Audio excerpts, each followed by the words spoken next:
Hi everyone, David Aragona and Mike Beer here coming at you from the beautiful Saratoga paddock. Looking forward to Saturday of the Belmont Stakes Racing Festival. One of the Grade 1 races on that Belmont Stakes undercard is Race 9, the Grade 1 Jaipur, going the 5.5 furlong distance this year on the turf course for the older runners. And speaking of the stakes during that Belmont Stakes Racing Festival, you do want to check out our Belmont Stakes packages at DRF.com. You can get all access PPs for all 5 days or just Belmont Stakes Day. We've got a couple tracks you could take, but you could save serious bucks if you bundle all of these things in the Belmont Stakes package, because it also comes with the clock reports, betting strategies, player's guide. So check out more about our Belmont Stakes packages at shop.drf.com.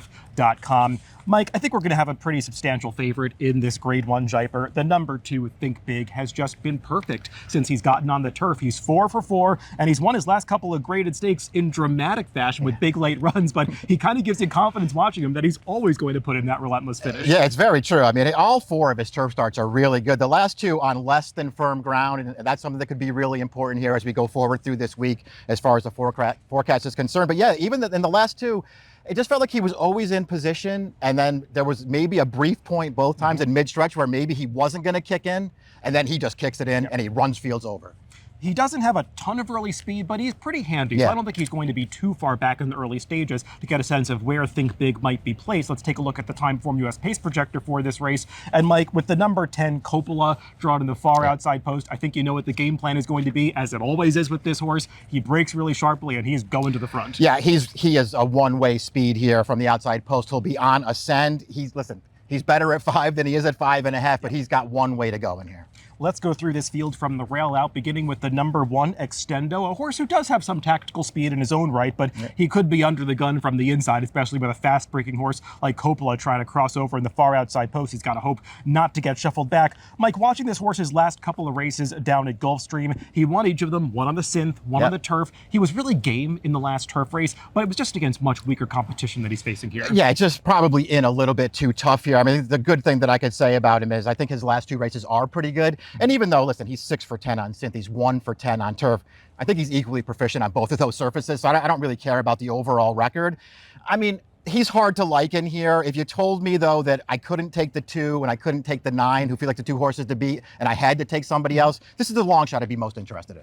The number 2 is that likely favorite, Think Big, the horse who is undefeated on the turf. And like we were saying earlier, he gives you some palpitations in mid-stretch when it feels like maybe he's not picking up and going to get there, but it just seems like he always kicks it into another gear in that final 1/8 of a mile, like he did last time to win that turf sprint on the Kentucky Derby undercard. And Mike, he's beaten some pretty good horses in those recent races. Rogue Lightning, who was second to him in the Shakertown, came over to this country with real credentials. And while the Jaipur is a Grade 1, doesn't feel like this came up a super tough race for the level. I agree. It doesn't feel like a Grade 1 field, at least on paper. He's just really well spotted again. I don't think we're going to be able to tell anybody anything that they're not able to see for themselves. I mean, he's just been really good on turf. He's very well spotted here. You don't feel like he's going to be trip compromised in any way in this race, because as you pointed out, he's kind of a handy, tactical kind of a horse. He's the horse to beat.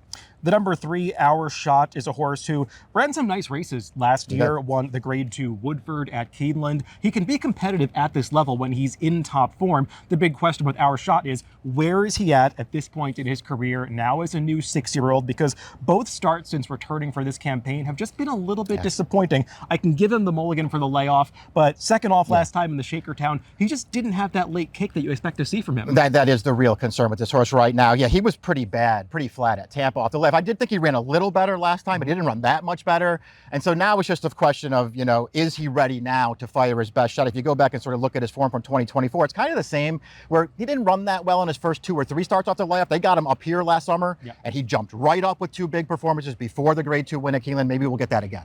The number 4, My Boy Prince, is a horse who's got to prove that he can go the 5.5. They turned him back to 6 furlongs last time in the elusive Quality at Aqueduct. We'll take a look at the stretch run of that race, and there are actually 3 horses coming out of that race into this Jaipur, the top 3 finishers. And My Boy Prince was rated along towards the front end. It didn't seem like Jose Lezcano really wanted the lead, but this horse just kind of took him there around the far turn. And once he asked the question at the quarter pole, he sprinted home. Nobody could catch him. Now, with a horse like Coppola drawn to the the outside, and him inside of Coppola, I feel like they almost have to be more aggressive, but I wonder if he's got the raw speed to go with these horses at 5.5. Yeah, I don't know that he does either. I did like him turning back last time, even though it was off the layup. I don't know if I like him turning back another 16th of a mile here. We'll see if he can handle it. I mean, I know that he's run really, really well routing in the past, but to me anyway, he always gave off the impression that shorter was better from him.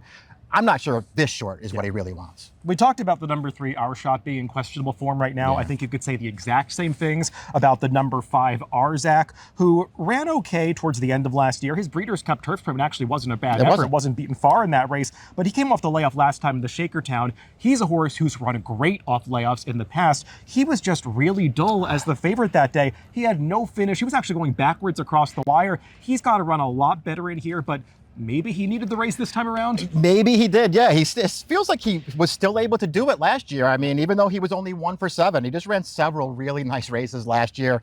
He was awful bad off the layoff last time. He's good enough with his good effort. He can get a piece of this thing, but he better rebound quickly. Yeah, if he runs the race that he put forth in the Jaipur last year, chasing home Codburn, he's going to beat this field. It's just a matter of whether or not he's still that horse. The number 6, Vansanity, is going to be a gigantic price in this race. He did win, getting back on the turf last time after having really no success on turf early in his career, but that was a starter allowance optional claiming race. It's just a totally different world of competition facing grade 1 foes. Yeah, it's fine for them to, want to take a shot in here off of a win last time when he finally got back on the grass. This is a trainer who's, capable of pulling off real upsets, but he's going to be awful hard. It's going to be awful hard for him to beat this. This would be a real upset. The number 7 is Bold Journey, a horse who doesn't win that often anymore these days. He was a horse who had a nice 2023 campaign. Then they went overseas with him. Took him a while to get back to the races after going over to the Middle East. And he hasn't won since then. His performances have been getting steadily a little bit better. They put him on the turf last time in the Elusive Quality. He did close to pick up second late. And like we said, that wasn't a race that had a ton of pace going on early. So I want to give him some credit for closing, but feels like 5.5 might just be a little too sharp for this horse. It was a real blanket finish too behind My Boy Prince at the end of that race. Yeah, he ran fine. He's a really tough call for me. I'm a big Bold Journey fan. I feel like even though he's run really well, they've run him on turf 3 times, and he's run really well in all 3 of those races. I still think he's a better dirt horse. I don't know, man. We'll see how fast this pace goes. I know that he's going to come running at the end of this race. I just don't want to bet him.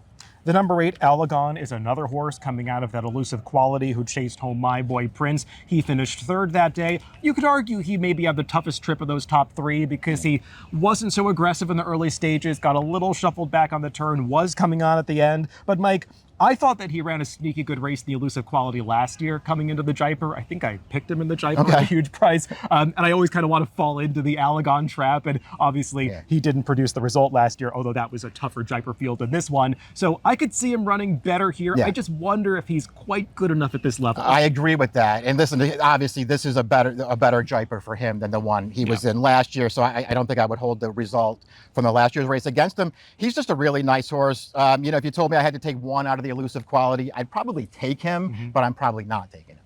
The number 9 is AG Bullet, the mare facing off against the males here. And she's run some races going back to last year that would make her awfully tough for everybody, including Think Big, to beat in this race, and particularly her Breeders' Cup Turf Sprint, where she led in maybe a few strides before the wire, got swallowed up at the end in a race that was kind of falling apart, but she ran an amazing race in that spot. Came back in the Matriarch, and that was another good effort going a mile distance. It's hard to wire fields going a mile at Del Mar, and she set a legit pace and got run down at the end. Her Unbridled Sydney off the layoff last time, I think, is a race that you just need to draw a line through.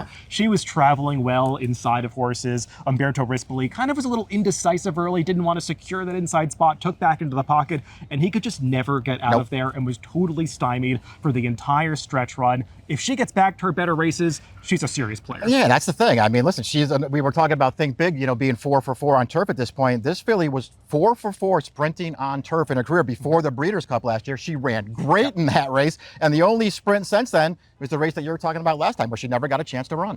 And the connections are making a jockey switch to this rate, putting Flavian Pratt aboard. Actually, Umberto Rispoli is going to wind up on the horse just to the outside of AG Bullet. We'll see if there's any race riding going on there, as he'll be pilot to the number 10 Coppola. And Mike, we talked about it earlier with regard to the pace projector. This horse has a ton of early speed. He's got to go forward from the outside post. It's just a matter of whether or not he can carry that speed to 5.5. Yeah, Rispoli took the worst of that one, winding up on Coppola instead of AG Bullet. We'll see. Listen, he's really, really fast. He's better going shorter than this. I guess you could say he's a dangerous horse if he makes the lead. But man, I think it's going to be hard for him to wire this field.